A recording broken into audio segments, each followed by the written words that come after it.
अच्छा, मैं आपको बताने लगा था कि मिनिमम वेज की बात बता रहा था कि जैसे हमारे पास ये डिमांड फॉर लेबर का कर्व होता है, हमने पढ़ा हुआ है, नेगेटिवली स्लोप होता है। यहाँ हम वेज लेते हैं और यहाँ हम क्वांटिटी लेते हैं, और ये सप्लाई ऑफ लेबर का कर्व होता है। और लेट्स से कि इक्विलिब्रियम जो है वो यहाँ पर है। सर आप स्क्रीन शेयर कर रहे हैं? स्क्रीन तो मैं शेयर कर रहा हूँ। अच्छा, नहीं कर रहा, एक मिनट, लेट मी सी।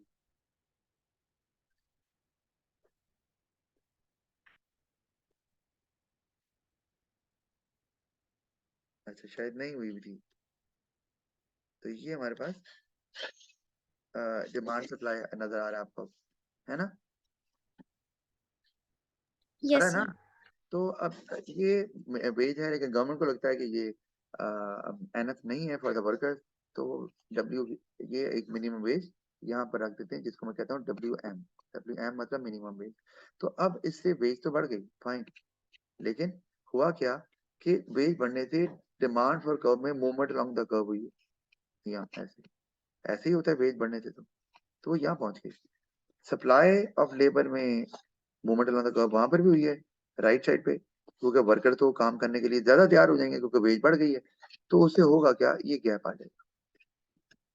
तो जिन वर्कर्स को वेज मिलेगी, जो वर्कर काम पे लगेंगे, ये तो इतने वर्कर को काम भी मिल जाएगा, क्यों नॉट, इनको काम मिलेगा और वेज भी ज्यादा मिलेगी। लेकिन बाकी जो वर्कर्स हैं उनको वेज, या अगर मैं यहाँ कर लूँ Q1, तो जो Q0 से Q1 के दरमियान वर्कर्स हैं जो सप्लाई कर रहे हैं, क्योंकि ये सरप्लस हो गया ना यहाँ पर, उनको कुछ उनको कुछ भी नहीं मिलना।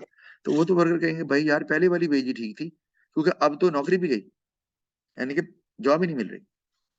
तो यहाँ पर ये प्रॉब्लम आ जाएगा, क्योंकि पहले OQ वर्कर जो है ना, उनको तो जॉब मिली हुई थी, माना पैसे कम मिल रहे थे। अब जॉब कितने वर्कर्स को मिली हुई है, OQ0 वर्कर्स। तो वर्कर भी पहले से कम हो गए, लेकिन अब वर्कर पहले से ज्यादा काम करने के लिए तैयार है, अपने आप को सप्लाई कर रहे हैं, और वर्कर भी who were not supplying themselves earlier. तो ये एक प्रॉब्लम यहाँ पर जरूर आ जाएगा। ये इस की वजह से फिर गवर्नमेंट को इंटरफेयर करना पड़ेगा, कि या तो गवर्नमेंट को कुछ प्रोजेक्ट शुरू करके डिमांड बढ़ानी पड़ेगी, या फिर इंसेंटिव देने पड़ेंगे प्रोड्यूसर्स को, कि वो वर्कर्स को हायर करें। मतलब उसके बगैर ये बात बननी नहीं है। अगर आप इंसेंटिव देंगे तो तभी बिजनेसेस जो है ना वो प्रोड्यूस करेंगे ज्यादा, और ज्यादा प्रोड्यूस करेंगे तो वर्कर की डिमांड करेंगे, लेट्स से। तो देखो फिर डिमांड कहाँ आ जाएगी, यहाँ। लेट्स से डिमांड पर लेबर भी बढ़ गई ना, तो गवर्नमेंट ने इंसेंटिव दे दिया, subsidy they the first year. तो जब प्रोडक्शन बढ़ाएंगे तो वर्कर की डिमांड भी बढ़ेगी, क्योंकि वर्कर की डिमांड डेराइव डिमांड होती है, तो डिमांड पर लेबर भी बढ़ जाएगी। तो नॉन प्राइस फैक्टर शिफ्ट आएगा, तो यहाँ पर मैनेज हो गया। अब मिनिमम वेज के मुताबिक ही लोगों को मिलेगा। लेकिन तो गवर्नमेंट को इस तरह से इंटरफेयर करना पड़ जाता है जब ये मिनिमम वेज रखी जाती है। तो गवर्नमेंट को ये देखना पड़ेगा, खाली मिनिमम वेज सेट करना काफी नहीं है, गवर्नमेंट को इंटरवीन भी करना पड़ेगा। Government has to look into the matter कि क्या तमाम वर्कर्स को फायदा हो रहा है कि नहीं।